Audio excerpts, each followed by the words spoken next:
የጌታ ጸጋና ሰላም ለሁላችሁ ይሁን። መጽሐፍ ቅዱስ የእግዚአብሔር ቃል ያዘን ሰዎች ትንቢተ ዘካርያስ ምዕራፍ 4 ቁጥር 1 ጀምረን በጌታ በኢየሱስ ክርስቶስ ስም እናንብበው። የጌታ ቃል እንደዚህ ይላል። ከእኔ ጋር ይነጋገር የነበረው መልአክም ተመልሶ አንድ ሰው ከእንቅልፉ እንደሚነቃ አነቃኝ። እርሱም ምን ታያለህ አለኝ።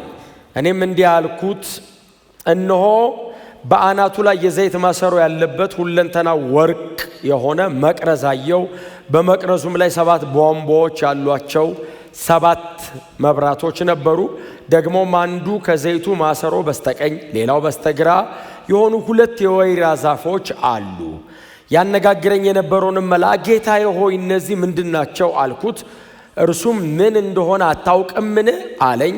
እኔም ጌታዬ ሆይ አላውቅም አልኩት። ከዚያም እንዲህ አለኝ፣ ለዘሩባቤል የተላከው የእግዚአብሔር ቃል ይህ ነው፣ በመንፈሴ እንጂ በኃይልና በብርታት አይደለም ይላል እግዚአብሔር ጸባዖት። ታላቅ ተራራ ሆይ አንተ ምንድነህ? በዘሩባቤል ፊት ደልዳላ ሜዳ ትሆናለህ። ሰዎች ሞገስ ይሁንለት ሞገስ ይሁንለት ብለው እየጮሁ እርሱ መደምደሚያውን ድንጋይ ያወጣል። ደግሞም የእግዚአብሔር ቃል ወደ እኔ እንዲህ ሲል መጣ። የዘሩባቤል እጆች እነዚህን ቤት መቅደስ መሰረት ጣሉ፣ የሚፈጽሙትም የእርሱ እጆች ናቸው። ከዚያም እግዚአብሔር ጸባዖት እኔን ወደ እናንተ እንደላከኝ ታውቃላችሁ። የጥቂቱን ነገር ቀን የናቀ ማን ነው? ሰዎች በዘሩባቤል እጅ ቱንቢውን ሲያዩ ይደሰታሉ። እነዚህ ሰባቱ በምድር ላይ የሚዘዋወሩ የእግዚአብሔር ዓይኖች ናቸው። ከዚያም መልአኩን ከመቅረዙ በስተቀኝና በስተግራ ያሉት እነዚህ 2 የወይራ ዛፎች ምንድናቸው አልኩት። እንደገናም በ2 የወርቅ ቧንቧዎች አጠገብ የወርቅ ዘይት የሚያፈሱት እነዚህ 2 የወይራ ቅርንጫፎች ምንድናቸው አልኩት። እርሱም ምን እንደሆኑ አታውቅምን አለኝ። እኔም ጌታዬ ሆይ አላውቅም አልኩት። እርሱም እነዚህ 2 የምድርን ሁሉ ጌታ ለማገልገል የተቀቡ ናቸው አለኝ። ክብር ለኢየሱስ ይሁን። ትንቢተ ዘካርያስ ምዕራፍ 4 ላይ ያለ የጌታ ቃል ክፍል ያነበብነው የዘካርያስ መጽሐፍ ለኛ በጣም ፋሚሊየር ይመስለኛል አይደል? ስለዚህ በጣም የቤተ መቅደሱ እደሳ ወይንም የዘሩባቤል ቤተ መቅደስ ተብሎ የሚታወቀውን ያንን ቤተ መቅደስ ሲገነባ ህዝቡ የአገልጋዮቹን ክንድ እንዲያበረታና ህዝቡ በቤተ መቅደሱ ስራ እንዲሳተፍ ዘካርያስ በጣም ትልቅ አስተዋጽኦ በእግዚአብሔር ጸጋና መልእክት በኩል እንዳደረገ መጽሐፍ ቅዱሳችን በጣም በሙላት ይተርካል። ይህ ዘካርያስ የተባለው ነብይ እንግዲህ ከሐጌ ጋር በተመሳሳይ ዘመን እንዳገለገለ ከዚህ በፊት ተናግሬያለሁ አይደል? ሐጌና ዘካርያስ አንድ ዘመን ላይ ነው ያገለገሉት። በተመሳሳይ ዓመት አንድ አይነት ጉባኤ ጭምር ነው ያገለገሉት። ይሄኛው ልጅ ግን በጣም እድሜው ወጣት ስለሆነ እነ ሐጌ አገልግሎታቸውን ጨርሰው ካንቀላፉ በኋላ ይሄኛው እስከ ፈርስት ምንድነው የመጀመሪያው ዘመን የታላቁ ንጉስ የአርጤክስስ የመጀመሪያ ዘመን ድረስ የመተንበይ እድል ነበረው። በጣም ረጅም ዘመን የማገልገል እድል ነበረው። ይሄ ዘካርያስ ልክ እንደ ሕዝቅኤል እንደነ ኤርሚያስ ሁሉ ዘካርያስም ካህንና ነብይ ነበር አይደል? ክህነትም ነበረው፣ ነብይ ነበር። እንደውም በራኪው ብዙ አልተጠቀሰም። አዶ ነው በጣም የሚጠቀሰው። አዶ ካህን ነበር።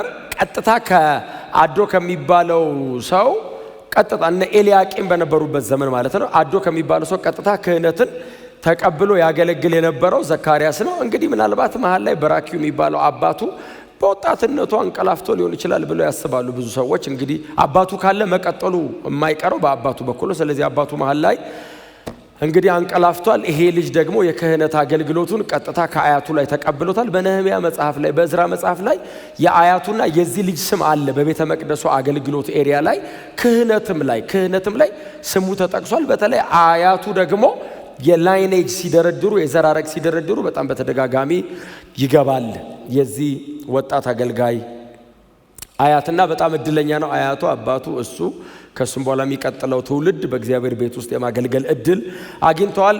ይሄ መጽሐፍ እንግዲህ በጣም ሰፋ ባለ አይነት መንገድ ስለ መሲሁ የሚናገር መጽሐፍ ነው። በጣም መሲያኒክ ከሚባሉ የብሉይ ኪዳን ነቢያት መካከል አንዱ ዘካርያስ ነው። በጣም በስፋት መሲሁን የሚናገር ነው። በጣም ይገርማቸዋል። ስለ ጌታ ስለ ኢየሱስ ክርስቶስ አንዳንድ ነገሩ ዲቴል ነው። ንጉሱ በአህያው ርንጭላ ተጭኖ እንደሚገባ ትንቢት የተናገረው ይሄ ልጅ ነው። ኢየሱስ በ30 ጥሬ ብር እንደሚሸጥ የተናገረው ይሄ ልጅ ነው። በጣም ይገርማቸዋል። ስፔሲፊክ ማለት ነው። ንጉስሽ በአህያ ውርንጭላ ላይ ተጭኖ ይገባል ብሎ ትንቢት ተናግሯል። አሁን እሱ ያንን ትንቢት በተናገረበት ዘመን ንጉስ በአህያ ውርንጭላ ላይ አይቀመጥም። ንጉስ ሰረገላ ላይ ነው የሚቀመጠው። አህያ ውርንጭላ ላይ የሚቀመጥ ሰው በጣም ሚድል ክላስ ያለ ወይንም ደግሞ ዝቅ ያለ ሰው ነው። ነገስታት ሰረገላ ላይ ነው የሚቀመጡት። ንጉስሽ ያንቺ ንጉስ በአህያ ውርንጭላ ተቀምጦ ይገባል ብሎ ቀጥሎ ደግሞ ይሄው ንጉስሽ በ30 ጥሬ ብር ይሸጣል ብሎ ትንቢት ተናገረ። 30 ጥሬ ብር ይሁዳ ቆጥሮ ሲሸጣው ኦሬዲ ዘካርያስ ተናግሮ ነበር። ክብር ለእግዚአብሔር ይሁን። እና እሱ ብቻ አይደለም፣ የኢየሱስ መሰቀል፣ የኢየሱስ መቀበር፣ የኢየሱስ ትንሣኤ፣ የኢየሱስ እርገትና ዳግም ምጽአቱ በተብራራ መንገድ ዳይላማ ውስጥ በማይከት ለኢየሱስ ነው ለሌላ ነው በማያስብል መንገድ ክሊር በሆነ አይነት መንገድ ይህንን የመሲሁን የአገልግሎት ዘመን የመሲሁን የድነት ሥራ የመሲሁን በክብር ማድረግና ዳግም በክብር መመለስ ነብዩ ዘካርያስ በጣም ዲቴል አድርጎ ያብራራዋል። እሱ ብቻ ግን አይደለም፣ መሲያኒክ ቡክ ብቻ ሳይሆን አፖካሊፕቲክ ቡክም ጭምር ነው። አቡ ቀለምሲስ ስለ መጨረሻው ዘመን የሚያወራል ማለት ነው። እና በጣም የመጨረሻው ዘመንም ራእይ 14 21 ምናምን ላይ ያሉ ሐሳቦችንም ዘካርያስ ባይዘዌ ቨርስ ባይ ቨርስ ነው ቁጭ አድርጎ ያስቀመጣት።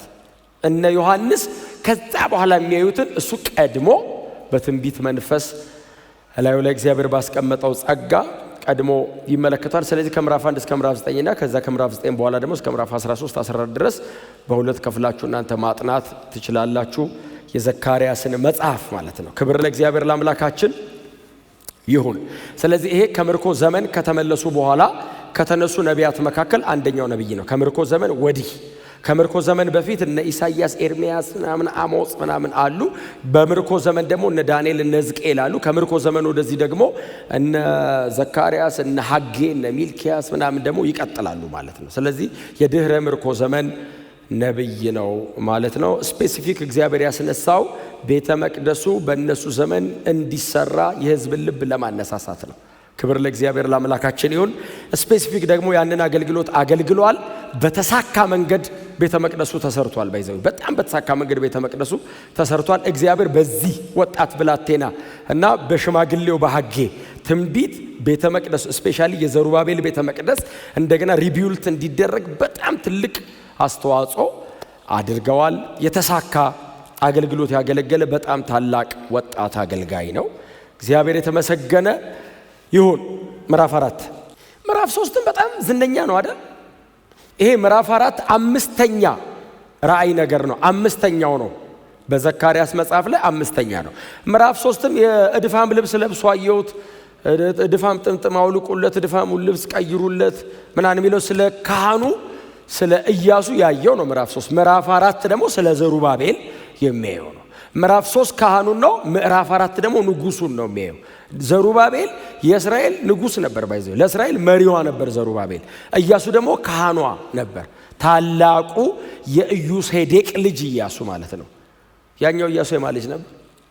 የነዌ ልጅ ኢያሱ። ይሄኛው የኢዩሴዴቅ ልጅ ኢያሱ። ያኛው መስፍን ነው አይደል? የእስራኤል መሪ ነው።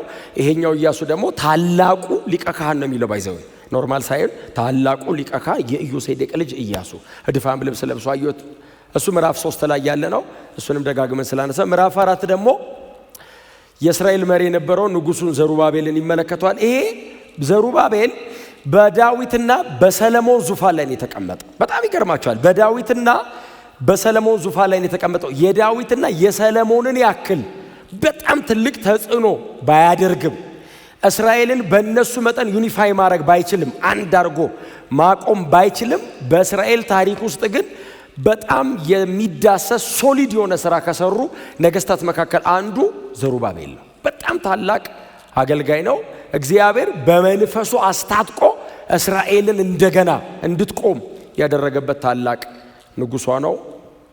ምዕራፍ 4 ቁጥር 1 ከኔ ጋር ይነጋገር የነበረው መልአክ ተመልሶ አንድ ሰው ከእንቅልፉ እንደሚነቃ አነቅ። በአንድ ሌሊት የታዩ ራእዮች ናቸው ብዙዎቹ እና ከኔ ጋር ይነጋገር የነበረው መልአክ ማለት ምዕራፍ 1 ነው የጀመረው። ምዕራፍ 1 ነው የጀመረው ይሄ መልአክ አብሮት እያናገረው እየገለጠ ያሳየዋል፣ ያናግረዋል እየገለጠ ያሳየዋል፣ ያናግረዋል እየገለጠ ያሳየዋል። ምዕራፍ 3 ላይ የእግዚአብሔር መልአክ ነው ስለ ኢዮሴዴቅ ልጅ ስለ ኢያሱ ያሳየው። አሁንም ድጋሚ እንደገና ምዕራፍ 4 ላይ ከኔ ጋር ይነጋገር የነበረው መልአክ። ስለዚህ አዲስ አይደለም አይደል? የነበረ ነገር ነው የቀጠለው። ኦሬዲ እየሰራን እያወራን እየነገረኝ እያስረዳኝ ራእዮችን እየገለጠልኝ መገለጦችን እየሰጠኝ ነው የቆየሁት ነውና ከኔ ጋር አብሮ ይነጋገር የነበረው መልአክ ሰው ከእንቅልፉ እንደሚነቃ ስቲል ኮንሺየስ እኮ ነው። ኮንሺየስ እኮ ነው የነበሩትን ነገሮች በሙሉ አንደርስታንድ እያደረገ እኮ ነው የመጣው። አሁን ግን ተጨማሪ ግልጠት ሰጠኝ ነው። እንደገና ከእንቅልፉ እንደሚነቃ ደግሞ አነቃኝ። ይደንቅ እኮ ነው። ከነበረው መገለጥ ተጨማሪ መገለጥ፣ ንቃቱ ለሌላ ንቃት። ኦሬዲ አንደርስታንድ እያደረገ ነው፣ እየገባው ነው፣ የሚሆነው ነገር እየገባው ነው። እንደገና አነቃኝ አለና ብንን ነገር አልኩለት። እንዲህ ንቀት ነገር ስል ምን ታያለህ አለው። አስቸጋሪ ነው መንፈሳዊ ነገር እኮ ሲደጋገም ይለመዳል እና በየመሃሉ የሚያነቃ ነገር ያስፈልጋል። የሚያደርግ ነገር ያስፈልጋል። ባይዘው እንትንም ይለመዳል ማለት እኮ ነው አይደል? ምዕራፍ 1 የሆነ ስለ ኢየሩሳሌም ራእይ ያየ፣ ምዕራፍ 2 ሌላ ራእይ ያየ፣ ምዕራፍ 3 ስለ ካህኑ አየ። ኖርማል ሲሆንበት አነቃኝ አለ። ብንን ስል ምን ይታያል ሲለው የሚታየውን ነገር ተናገረ አይደል? 2 የወይራ ዛፎች፣ ከዛ ደግሞ 7 እንትን ያለው መቅረዝ፣ ከዛ ከወይራ ዛፎቹ ወደ መቅረዞቹ በእንትን የሚሄድ ዘይት፣ ከዛ በካንድልስቲኩ በኩል አድርጎ ወደ እሳቶቹ ይደርሳል። ዘይቱ እየተቀጣጠለ እየነደደ ያለ ነገር አየው። ምን ታያለ ሲለው ይሄንን አያለው አለውና የምታየው ነገርስ ምንድን? ይሄንን እዚህ አላወኩም ምንድናቸው? በጣም ጥሩ ናቸው አይደለ? የመጽሐፉ ሰዎች ፒፕልስ ኦፍ ዘ ቡክ የመጽሐፉ ሰዎች በጣም ካልገባቸው አልገባንም ይላሉ እና አንተና አይሉም፣ አይፈጥኑም። ጎናቸው ያለው ሰው ጠይቅ በሉት እስቲ በላሽ። እኔን አይደለም ጌታን ነው ያልኳችሁ። እኔ ምን አውቃለሁ? እኔ በጣም ትንሽ ነገር ነው የማውቀው። አለ ሁሉንም የሚያውቅ ሲያሳይ ምንድነው ጌታ ሆይ? አሁን ዘካርያስ 2 ወይራ ዛፍ፣ ከዛ በእንትን በኩል የሚፈስ ዘይት፣ 7 ራስ ያለው የወርቅ መቅረዝ፣ በመቅረዙ ላይ ያሉ እንደገና 7 መብራቶች፣ እንደዚህ አይነት 7 ናቸው። 49 መብራት ማለት ነው ባይዘው። 7 መቅረዝ ላይ ያለ 7 መብራት 49 ነው ባይዘው ያየው። አያለው ይሄንን አለው። መጽሐፍ ቅዱስ ላይ ምን ታያለህ? አዲስ አይደለም አይደል? ምን ታያለህ እኮ ከዚህ በፊት ለምሳሌ አሁን ኤርሚያስን መጣና እግዚአብሔር ቀጥታ አይደል? እግዚአብሔር ቀጥታ መጣና ኤርሚያስ ሆይ አለው። አቤት ምን ታያለህ? እግዚአብሔር ሲጠይቃቸው የሚያዩት ነገር ከባድ ነው። የሚያሳያቸው እሱ ስለሆነ የለውዝ በትር አያለው አለ። አይ ቲንክ ለውዝ በትር የለው። ለውዝ እንትን ለራሱ እግዚአብሔር እንደዚህ ያለው በቃሌ እፈጽመው ዘንድ ታጋለሁ። ያየው ነገር ሊሆን የሚችል የማይመስል ነገር ነው ያየው፣ እኔ ግን አደርገዋለሁ። አሁን መጣና ምን ታያለህ ሲለው ገና ቤተ መቅደሱ አልተሰራም፣ ገና ሊሰራ ነው። በቤተ መቅደሱ ውስጥ ነው ካንድልስቲኩ የሚኖረው። ይሄ ምንድነው የሚባለው? መቅረዝ የሚኖረው። መብራቱ ከዛ በኋላ ነው የሚመጣው። ገና ከምርከው ተመልሰው 538 ላይ በዘሩባቤልና በኢያሱ በኩል ህዝብ ወደ ኢየሩሳሌም ሲመጣ አብሮ የመጣ እኮ ምርኮኛ ነው። የተወለደው ባቢሎን ነው። ኢያሱ የተወለደው ባቢሎን ነው። ቤተ መቅደሱን አያውቀውም። ባይዘው አይቶት አያውቅም። ቤተ መቅደሱን ሲመለስ ኦሬዲ የፈረሰ ቤተ መቅደስ ጋር ነው የመጣው። የሰለሞንን ቤተ መቅደስ በዝና ነው የሚያውቀው፣ በአካል አይቶት አያውቅም። ውስጡ ምን ይኑር ቀጥሎ ምን አያውቀውም። በአካል እንደዛ አይቶት አያውቅም። የክህነት ላይን ውስጥ ቢኖርም የሚያገለግልበትን ቤተ መቅደስ ግን አያውቀውም። የተወለደው ባቢሎናውያን አገር ስለሆነ ስለዚህ እግዚአብሔር መጥቶ የጠየቀው ቤተ መቅደስ ውስጥ በአንተ የክህነት ስራ ስታገለግል የምታየው ነው የጠየቀው። ምንድነው የምታየው ሲለው የወርቅ መቅረዝ ያለው። እሺ መብራት በላዩ ላይ ያለው። ይሄ ማለት ቅድስተ ቅዱሳን ውስጥ የሚቀመጥ ነው። ባይዘው በእግዚአብሔር ታቦት አጠገብ የሚቀመጥ ጉዳይ ነው ያየው ልጁ። በቅድስተ ቅዱሳን ውስጥ ካንድልስቲኩን ያዋለው እላዩ ላይ መብራት አለ። ዝም ብሎ ግን አይደለም የሚበራው። ታዲያ 2 የወይራ ዛፍ አለ። ዘይት እንዳይቋረጥበት ሁሉ ጊዜ እየተቀጣጠለና እየበራ እንዲኖር ከነዚህ የወይራ ዛፎች ዘይት ሁሉ ጊዜ ወደ እንትኑ ይሄዳል፣ ወደ መቅረዙ። ይሄንን ያያውታል። ምን እንደሆነ ግን አላወኩም። መልአኩ በጣም ጥሩ ነው እንዲያስረዳው ስለተላከ እንዲያስረዳው ነው የተላከው መልአኩ እንጂ መልአክ እንደዚህ ቆሞ ብዙ አያብራራም። መልአክ እንደምታውቁት ነው። ምን ታያለህ አይልህም፣ እይ ብሎ ነው የሚሄደው። ምን ታያለህ እኮ ለሚቀጥለው ዲያሎግ ሁሉ እኮ በር ከፋች ነው አይደል? እንትና ያለው ስትለው እንትን ነው ሊል እኮ ነው። መልአክ ኮመንሊ የምናውቀው የሆነ ነገር ለማድረግ የውሳኔ ቃል ይዞ ነው የሚመጣው። መልአክ ኦልሬዲ ከእግዚአብሔር ጋር ብቻ ጨርሶ ስለሆነ የሚመጣው አንተን አይጠይቅህ፣ አያስፈቅድ፣ ገብቷል አልገባ አይጠይቅህም። ግዴታ ነው እንዲገባ። ካልገባህ ራሱ በግድ ይገባሃል። ይህም ቦታ ሲዞ ነው የሚሄደው። ወታደራዊ ነው። እኔ የምናገረውን የአምላክን ቃል እንዴት አታምንም አይደል? እንዴ ያለው ለአንደኛው ሰውዬ እኮ የሚያወራበት በር ከፈተለት። አንተ ሰው ባለቤት ተወልድልሃል፣ ስሙን ልጁ ካህንም ነብይም በእግዚአብሔር ፊት ይሄዳል። መልአክ አረቆ ይሆናል ሲለው እኔ እኮ ይሄ የኔ ቃል አይደለም አለው።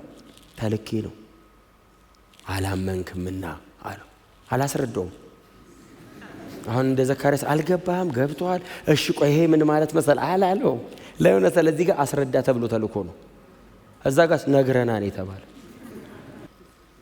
ኢስ አልተረዳሁትም ሲለው እንግዲያው አሁን አንተ ያየኸው ስለ ዘሩባቤል ነው አለ። ምንድነው ሲለው ለዘሩባቤል የተነገረ የእግዚአብሔር ቃል። ዋው!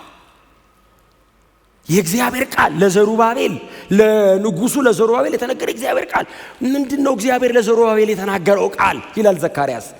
መልአኩ ነው ቆሞ የሚለው ለዘሩባቤል የተነገረ ቃል ነው ሲለው ምንድነው እግዚአብሔር ለዘሩባቤል የተናገረው ሲለው በመንፈሴ እንጂ በኃይልና በብርታት አይደለም ይላል እግዚአብሔር ጸባዖት። እንደሱ ነው አይደለም የሚለው ቃሉ። ቁጥር 6 ምንድነው የሚለው? በሉት እስቲ። ከዚያም እንዲህ አለኝ፣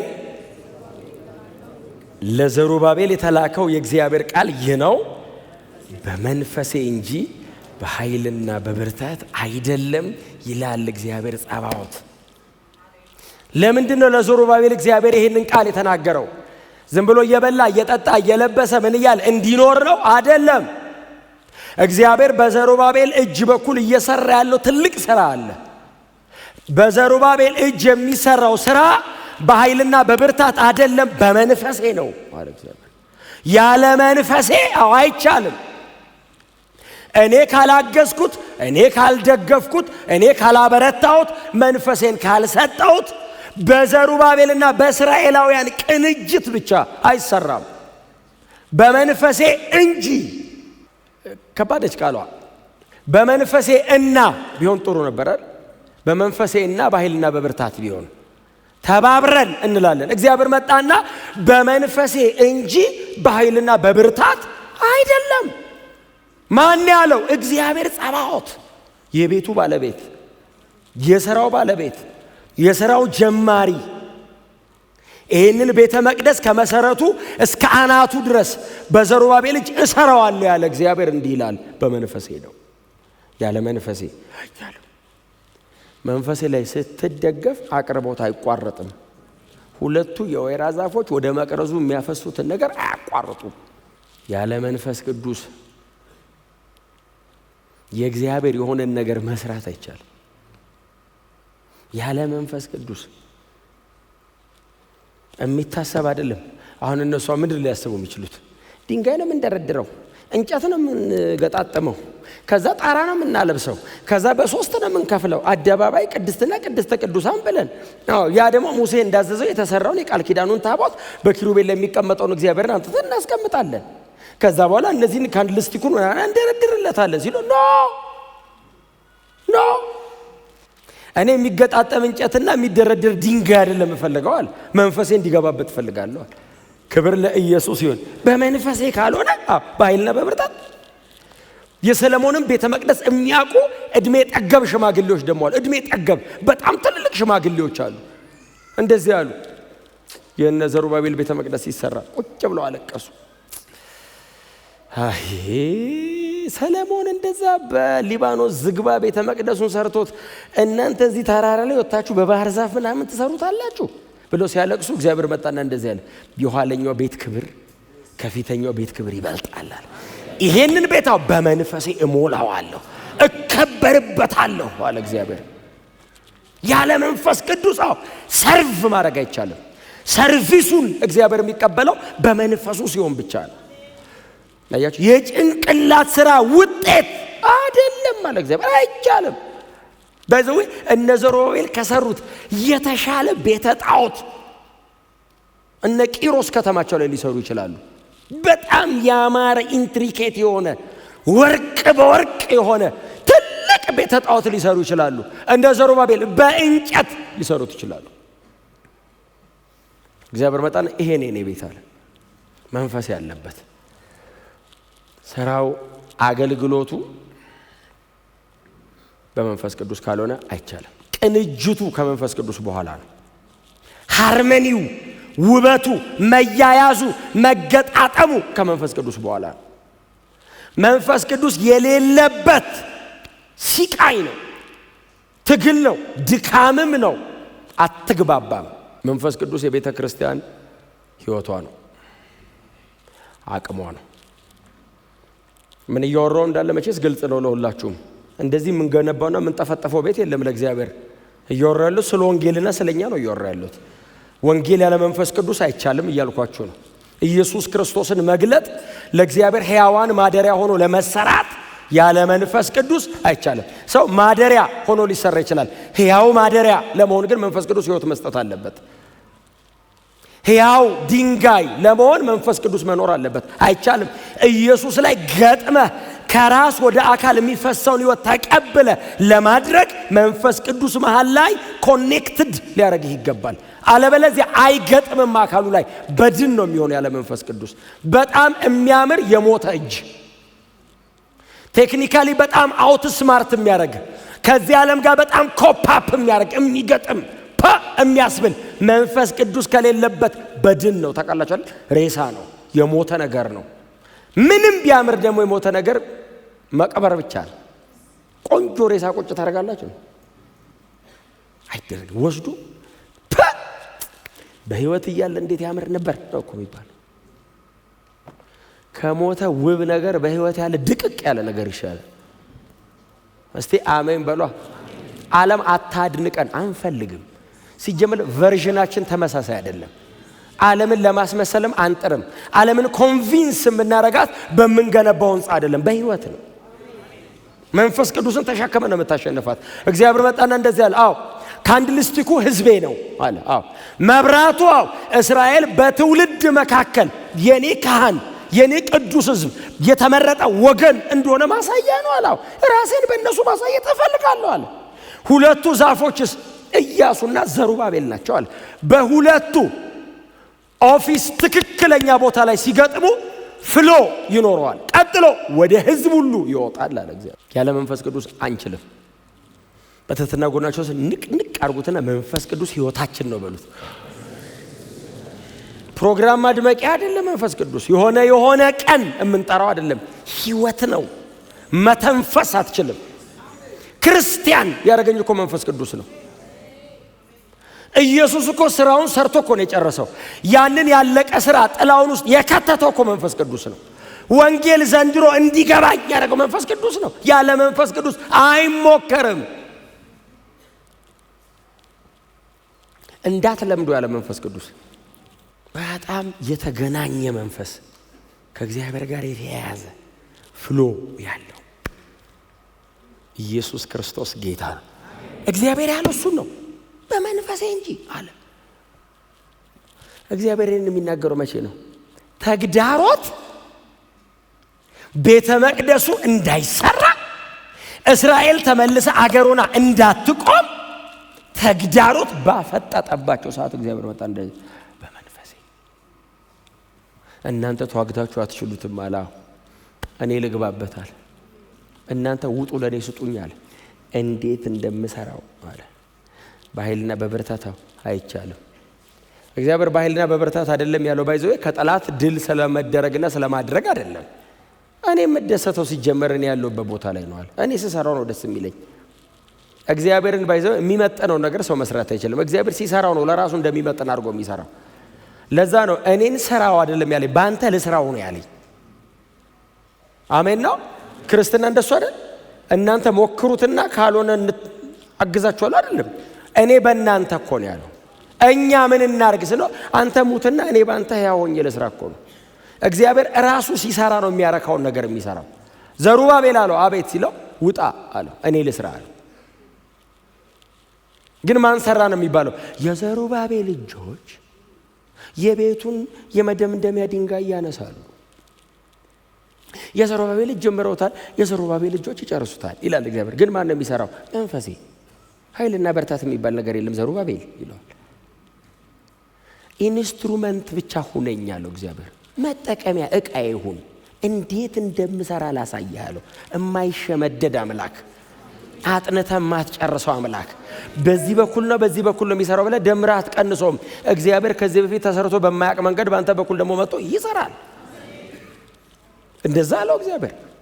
የሰለሞን ቤተ መቅደስ አይነት አይደለም እኔ የምሰራው፣ ሌላ አይነት ደግሞ እሰራለሁ አለው። የምፈልገው አይነት አድርጌ የምከበርበት ሰው ሲያይ አቤት የዘሩባቤል እጅ ስራ አይልም። እኔ የምከበርበትን እግዚአብሔር እግዚአብሔር እግዚአብሔር የሚባልበትን ነው የምሰራው አለ። እና እጅ አበድረኛለሁ። እሺ እግዚአብሔር እንካ እጅን ሲለው የዘሩባቤል ልጆች ይሄን ቤት ጀምረታል። የዘሩባቤል ልጆች እጅ አበድሮት እኮ ነው ዘሩባቤል። እግዚአብሔር የመሰረት ድንጋይ ጥሎ የቤቱን መደምደሚያ አናቱን ጉልላቱን ደግሞ አስቀመጠ። እግዚአብሔር ነው ሰርቶ የጨረሰው። የዘሩባቤል ኪነ ህንጻ አይደለም ቤተ መቅደሱ፣ የእግዚአብሔር ዲዛይን ነው። እስቲ አሜን በሏ። ይሄን ሁሉ ነገር የሚናገረው የሚቀጥለው ቁጥር ላይ ያለውንም ነገር መድኃኒት ለመስጠት ነው። ቁጥር 7 ላይ በመንፈሴ እንጂ በኃይልና በብርታት አይደለም ይላል እግዚአብሔር ጸባው ሲባል ቁጥር 6ን ያነበበ ሰው ቁጥር 7 ነው። ቆይ ቀና በሉ። ቁጥር 7 አሁን እኛ አለን ኦሬዲ መጽሐፍ ቅዱስ እጃችን ላይ ነው። ዘሩባቤል ትንቢቱን ከዘካርያስ አፍ ሲሰማ ቁጥር 6 ድረስ ነው የሰማው። በመንፈሴ እንጂ በኃይልና በብርታት አይደለም ይላል እግዚአብሔር ጸባው ሲለው ዘሩባቤል ምንድን ነው የሚሆነው?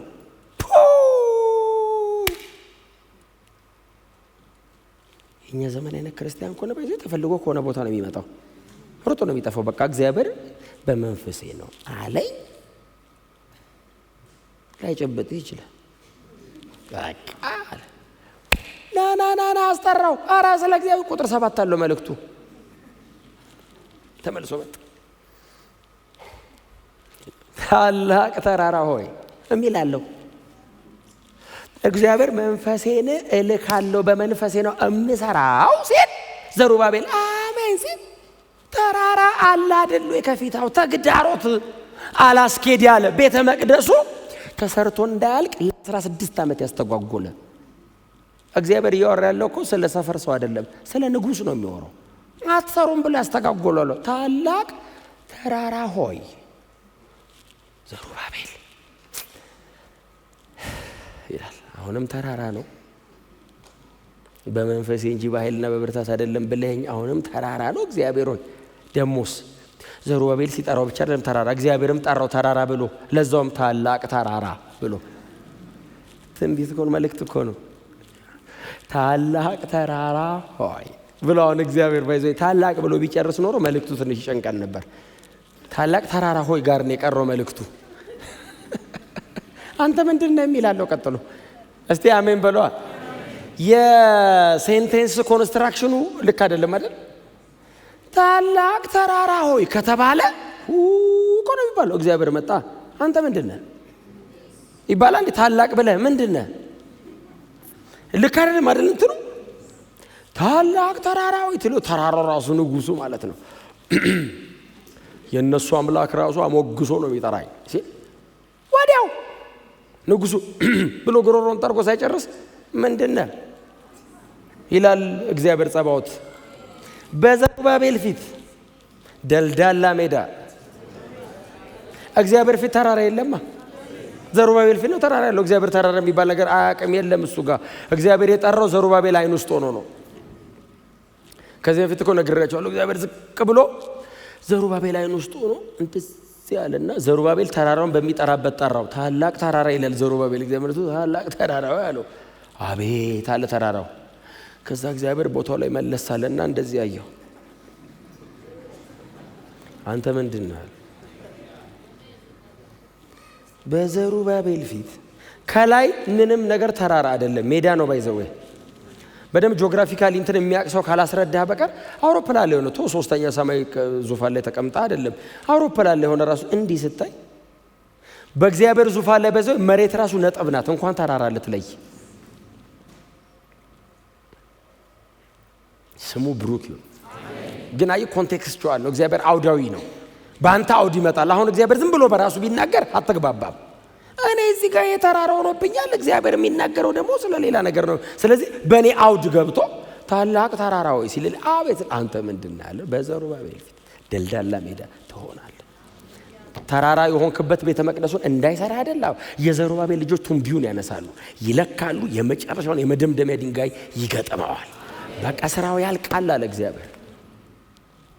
ክብር ለኢየሱስ ይሁን። ድንጋዩ ብሎ የሚያነሳት አንድ ሐሳብ አለች። የተመረጠ ድንጋይ ነው ቃሉ። ትክክለኛ ቃሉ የሚጠቀመው የዕብራይስጡ ቃል ላይ የሚጠቀመው ትክክለኛ ምንድነው የሚለው? መደምደሚያ ድንጋይ የሚለው የተመረጠ ድንጋይ ነው። በዚህ ትክክለኛ ቃሉ የሚለው የተመረጠ ድንጋይ፣ የተመረጠ ድንጋይ። ዘሩባቤል የተመረጠ ድንጋይ አንስቶ ቤተ መቅደሱ ላይ ይገጥመዋል። ቃሉ የተመረጠ ድንጋይ ኖርማል ድንጋይ አለ፣ ለመገንባት የሚሆኑ ድንጋዮች አሉ። የተመረጠ ድንጋይ ማለት ኮርነር ስቶን ማለት ነው። ኢየሱስ ደግሞ ከዚህም በፊት እንዳወራን ነው the chief corner stone ነው። የተመረጠ የማዕዘን ራስ ድንጋይ ደግሞ ክርስቶስ ነው። የቤተ መቅደሱ የመጨረሻውን መደምደሚያ መዝጊያውን ዘሩባቤል አንስቶ ይገጥመዋል። ያልቃል ስራው አለ እግዚአብሔር። ከዛ በኋላ የሚቀጥለው የክብር ምዕራፎች ናቸው። ከዚህ በኋላ እነ ዘሩባቤልና እነ ኢያሱ የተቀቡ እግዚአብሔር አገልጋዮች እንደሆኑ እግዚአብሔር መሰከረ። ቴስቲሞኒ ነው የሰጠው። ሁለቱ የወይራ ዛፎች ምንድናቸው ሲል ሁለቱ የተቀቡ አገልጋዮች ናቸው። የሰማይና የምድርን ጌታ እግዚአብሔርን ለማገልገል የተቀቡ ሁለት አገልጋዮች ናቸው። የመጨረሻው ድንጋይ ተብሎ የተጠቀሰው ግን የተመረጠው ድንጋይ የማዕዘን ራስ መሆን የሚችለው ድንጋይ ነው። ክብር ለእግዚአብሔር ይሁን። ቤቱ በጣም አምሮ ተውቦ ቢገነባም እግዚአብሔር መሃሉ ላይ ከገባበትና በእግዚአብሔር እጅ የሚገነባ ከሆነ የተመረጠውን ድንጋይ ቦታው ላይ ያስገባዋል። ቤቱ በሙሉ ቁመናው ውብ ሆኖ እንዲጠናቀቅ ያንን የተመረጠ ድንጋይ እግዚአብሔር በመንፈሱ በዘሩባቤል እጅ በኩል በመንፈሱ አድርጎ ያስገባዋል። ቱንቢውን ይዞ አስተካክሎ እንዳይዛነፍ እስኳድራ እንዳይስት በጣም በተስተካከለ መንገድ አድርጎ ቦታው ላይ ያስቀምጣል። ቤቱ ራሱ ይገጥማል። ያኔ እግዚአብሔር ይመሰገንበታል። የተመረጠው ድንጋያችን እሱ ስለሆነ የፈለገ ያክል በጣም ውብ ብናረገው በጣም ቆንጆ አድርገን ብንሰራው ክርስቶስ ኢየሱስን መካከለኛ ካላደረገ ምንም ነገራችን በዜሮ ነው የሚባዛው። እንዳልኳችሁ ነው። የሰውን አእምሮ በጣም ቻሌንጅ ልታደርጉት ትችላላችሁ፣ ህይወቱን ግን አትለውጡት። በጣም ሰው ሊደመምባችሁ ይችላል። የሰውን ህይወት ግን መለወጥ አትችሉም። ክርስቶስ ኢየሱስን መካከለኛ ካላረግነው ቸርች መሆኑ ይቀራል፣ ሶሻል ክለብ ነው የሚሆነው። መንፈስ ቅዱስ በመካከላችን ለመኖሩ ማረጋገጫ የክርስቶስ ኢየሱስ መክበር ነው። ኢየሱስን ሁሉ ጊዜ መሃል ላይ ያመጣው። ኢየሱስ ክርስቶስን ሁሉ ጊዜ ቺፍ ኮርነር ስቶን አድርጎ ያስቀምጧል። የተመረጠ የማዕዘን ራስ አድርጎ ያስቀምጧል። ያለ ክርስቶስ እንደማንችል ባዶ እንደሆነን ያስረዳናል። መንፈስ ቅዱስ ካለ የመንፈስ ቅዱስ ትልቁ ስራው እሱ ነው። አዲስ ኪዳን ላይ በቀደመው ኪዳን እንደነዚህ አይነት ነቢያቶችን እንደነዚህ አይነት አባቶችን እየቀሰቀሰ ስለሚመጣው መሲህ ያናግራል። ቤተ መቅደሱን ያስገነባል። አዲስ ኪዳን ኢየሱስ ክርስቶስን ያከብረዋል። በመካከላችን ኢየሱስ ክርስቶስን ያከብረዋል። ክርስቶስ ኢየሱስን መካከለኛ ያላደረገ የትኛውም ነገር በእግዚአብሔር ፊት አቅምም ተቀባይነትም የለውም። እግዚአብሔር አይቀበለውም። ኢየሱስ ክርስቶስ መሃል ላይ ከከበረ ደግሞ እንደምታውቁት እኛ በተወሰነ መንገድ እየደበዘዝን እየደበዘዝን እየደከመን ዝቅ እያልን እሱ ብቻ እየደመቀ ይሄድና መጨረሻ ላይ ያጠፋናል። እስቲ አሜን በሉ። መንፈስ ቅዱስ ለመኖሩ ማረጋገጫ እሱ ነው። ኢየሱስን መውደድ ውስጣችሁ ያስቀምጣል። ያለሱ አልችልም የሚል ውስጣችሁ ያስቀምጣል። እሱ ከሌለ እኔ መኖር አልችልም እንላለን። ያለ ምንም ነገር ብለን እንዘምር የለ እንዴ? መኖር እችላለሁ። ትክክል እኮ ነው። አጣለሁ ብሎ ያላሰበው ነገር ሰው ሲያጣ እኔ ይሄን ነገር ባጣ እሞታለሁ የሚል ሰውዬ እንደሱ አይነት ብዙ ነገር አጥቶ እግዚአብሔር አበረታኝ እያለ ይኖራል። ይቻላል። ያለ እግዚአብሔር ግን አትቻልም። መንፈስ ቅዱስ ሕይወት ላይ መኖሩን የምታረጋግጠው እሱ ነው። አንዳንድ አክቲቪቲዎች ላይ በጣም ጎበዝ መሆን አይደለም፣ ኢየሱስ ክርስቶስን መካከለኛ ማድረግ። እስቲ አሜን በሉ። መልእክታችሁ፣ ጸሎታችሁ፣ አገልግሎታችሁ፣ የህይወት አቋማችሁ፣ ፍላጎቶቻችሁና መድረስ የምታስቡበት ቦታ ክርስቶስን መካከለኛ ያደረገ መሆን አለበት። አለበለዚያ በድካም እንዳይሆን ማለት ነው። በጣም ደጋግመን የምናደርገው ነገር በደጅ ያሉም ሰዎች ተመሳሳይ ደጋግመው ሊያደርጉት ይችላሉ። ምንድነው ልዩነቱ? ህይወት ያለ ኢየሱስ ድካም ነው፣ ያዝልሃል። የሆነ ቀን ደግሞ ትስታለህ። የሳትክ ቀን ገደለኝ በቃ ነው የምትለው። መንፈስ ቅዱስ ህይወታችን ነው። ክርስቶስ የቤተ ክርስቲያን ራሷ ነው። መንፈስ ቅዱስ መኖሩን የምታውቀው ኢየሱስን ያከብረዋል። ኢየሱስን በህይወት ላይ ያከብረዋል። ኢየሱስን በምትፈልገው ነገር ላይ ያከብረዋል። ምኞት በሙሉ ተሰብስቦ እሱን ከማወቅ ጋር ይያያዛል። ጳውሎስ እንደሱ አይደል እንዲሆነው? እንደሱ እኮ ነው የሆነው። ህግን በመጠበቅ ፈሪሳዊ ነኝ አለ። አትደርሱብኝም አለ። ህግን በመጠበቅ ቢዳን ይኔን አትደርሱብኝም። ደግሞ የቢንያም ወገን ነኝ። ቢንያም ዝም ብሎ ወገን እንዳይመስል፣ የመጀመሪያው እስራኤል ንጉሥ የተገኘው ከቢንያም ወገን ነው። ሳኦል እኮ የቢንያማዊ ነው። የቢንያም ወገን የተመረጥኩ ንጉሥ ሲባል እኛ ቤት የተመጣው መጀመሪያ ግን ያለ ነቀፋ የጠበቀ ፈሪሳዊ፣ እንከን የሌለብኝ የቤተ ክርስቲያን አሳዳጅ ድርድር አደረገውና ይህንን ሁሉ ወደር ከሌለው ከጌታ ከኢየሱስ መገለጥ ጋር ሳያይዘው ከንቱ ነው። እስቲ አሜን በሉ። ሪቹዋልስ ዊዛውት ክራይስት፣ ድግግሞሽ፣ ያንተ ፐርሰናል አቺቭመንት ያለ ክርስቶስ ባዶ ነው። እነዚህ አይጠቅሙም አይደለም ያለው ጳውሎስ። ከኢየሱስ ጋር ሲነጻጸር ግን ለመዳን በእግዚአብሔር ቤት ውስጥ ላለ ጉዳይ በፍጹም። ለዛ ነው ማዕረግ በጣም ይጠቅማል። መማር ምንም ጥርጥር የለውም። ተማሩ ባካችሁ። በእውነት እግዚአብሔርም ይሹማችሁ ያክብራችሁ። ለመቼ ነው የሚጠቅመኝ? ጥላሁን ለሰባው መሬት ላይ ላለው እዚህ ቤት ስንገባስ ተመሳሳይ 3 PhD የጫነው ትምህርት ያልቆጠረው ሁሉም ሰው እዚህ ቤት እኩል ነው። በጣም ባለጠጋ እግዚአብሔር ያርጋችሁ። በጣም ባለጠጋውም ሰውዬ መንገድ ላይ የሚተኛውም ሰውዬ እዚህ ቤት እኩል ነው። ያገኘው ገንዘብ ለመዳን ምንም አያዋጣም። የተማርከው ትምህርት ዘር ቆጠራ ለመዳን ምንም አያዋጣም፣ አይጠቅምህም። ይህንን ሁሉን ሰበስብና ከኢየሱስ ክርስቶስ ጋር ስናነጻጽረው እንደ ጉድፍ በእውነት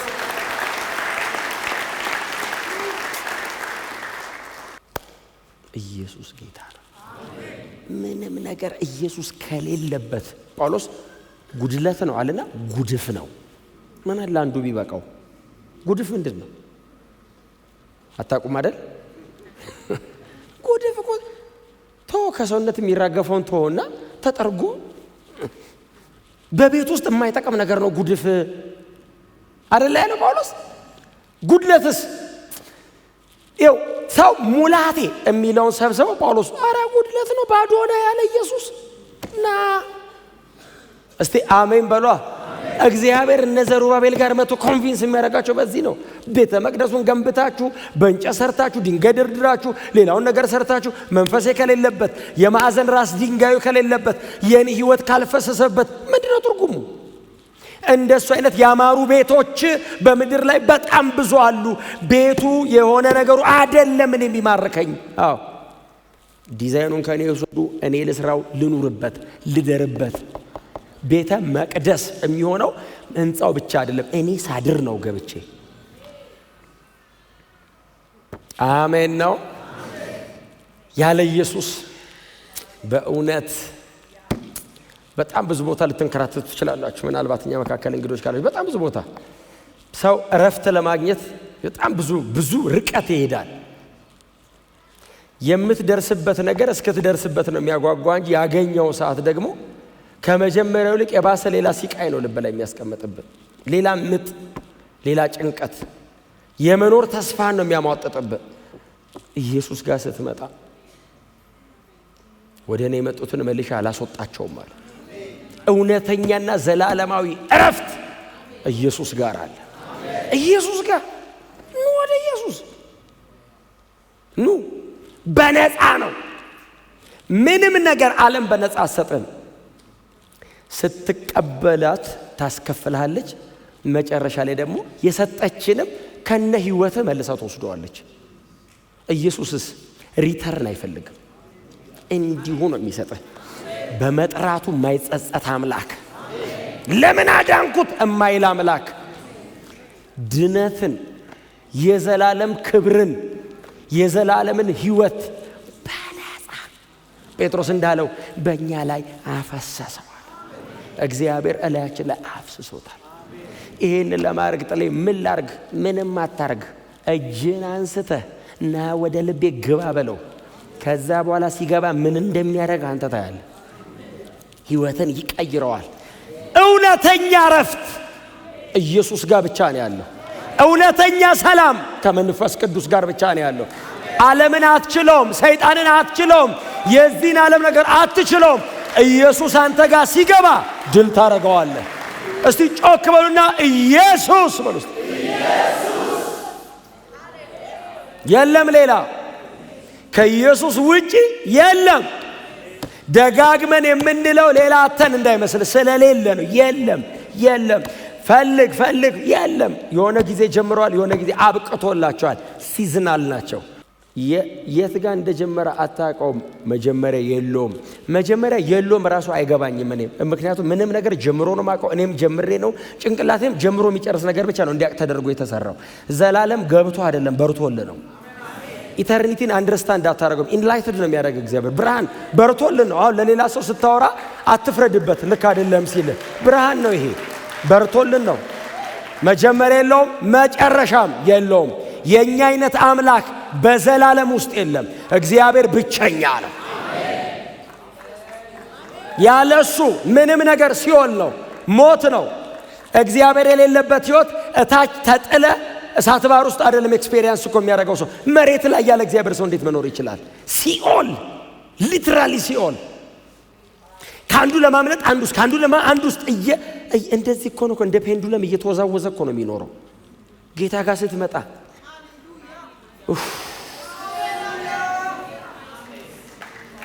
ጸጥታው ራሱ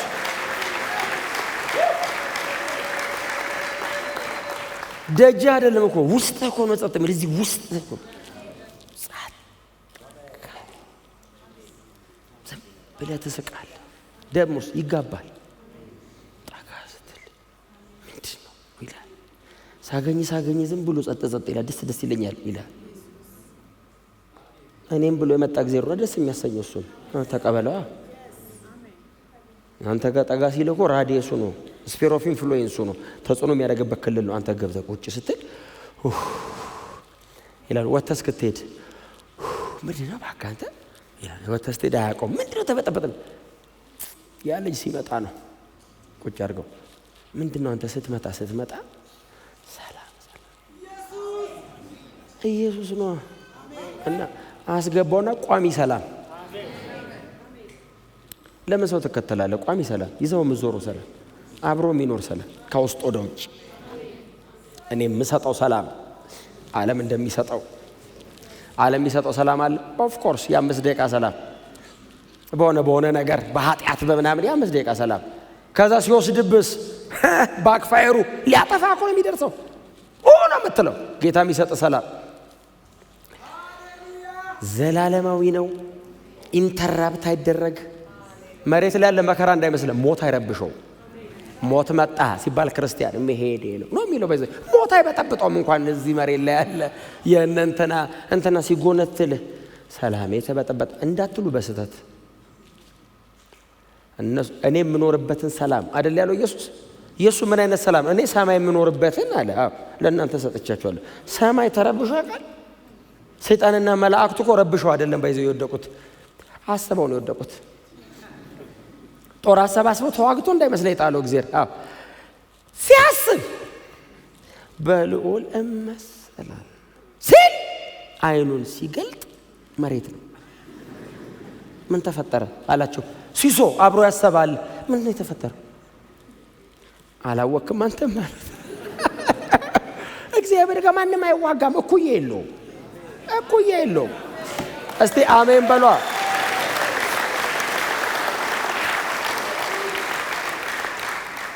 መለኮት አይደለም ሰይጣን። ለዛ ነው በቅጽበት እሳትን ከውስጥ አወጣሁት አመድህ ቀረ አለው። እንደዚህ ፕራይድፉል ያረጋኩ እኔ ያስቀመጥኳት እሳት ናት አለው።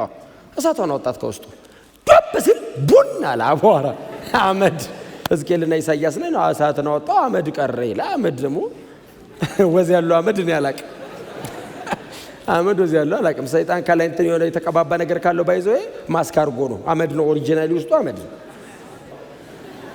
ስለዚህ ቶሎ ሽሹ ወደ ጌታ። እስቲ አሜን በሏ። ጮክ በሉና ኢየሱስ ያድናል በሉ። እስቲ ድገሙና ኢየሱስ ክርስቶስ ጌታ ነው በሉ። እስቲ እንኮራለን እንኳን የሱ ሆነ። ሃሌሉያ! ኢየሱስ ጌታ ነው። መዳን በሌላ በማንም የለም። እንድንበት ዘንድ ከሰማይ በታች የተሰጠ አንድ ስም ቦልድሊ ቀና ብለን የምናወራው ስለዚህ ብቻ ነው። ስለማንም ሰው እኔ እንደዚህ ላወራ አልችልም። ሊያፍር እችላለሁ። የሆነ ቀን ሊደክም ይችላል። ሰው አቅም ሊያጣ ይችላል። እውነቱን ነው ቢያጣ። ኢየሱስ ግን ለዘላለም ጌታ ነው። ከሰማይ በታች አለ። ከደመና በታች ከሰማይ በታች ማንም ከዚህ ስም በቀር ሊድን አይችልም አለ ጴጥሮስ። ይሄን ያለው ለማን ነው? ለሐና፣ ለቀያፋ፣ ለእስክንድሮስ፣ ለአይሁድ ሕግ መምህራን ሕጉና ቃል ሲሉ አትድንም አለው። በክርስቶስ ካላመንካው ቶራውን ተሸክመው ትሞታለህ አለው። የብሉይ ኪዳን ጥቅል ተሸክመ ይገላል አለው። ተጭኖ ኢየሱስ በላለው ታመልጣለህ። የዛን ሰዓት ገረፏቸውና ከካህናት ወገን ብዙዎቹ ለዚህ እምነት ታዘዙ ይላል። ተቃል መንፈስ ቅዱስ ነው። ጴጥሮስ ተሸክሞት የሚሄደው ሕጉን ብቻ አይደለም፣ ቃሉን ብቻ አይደለም። መንፈስ ቅዱስ አብሮት አለ። ሲናገረው ሁሉ ትክክል ነው።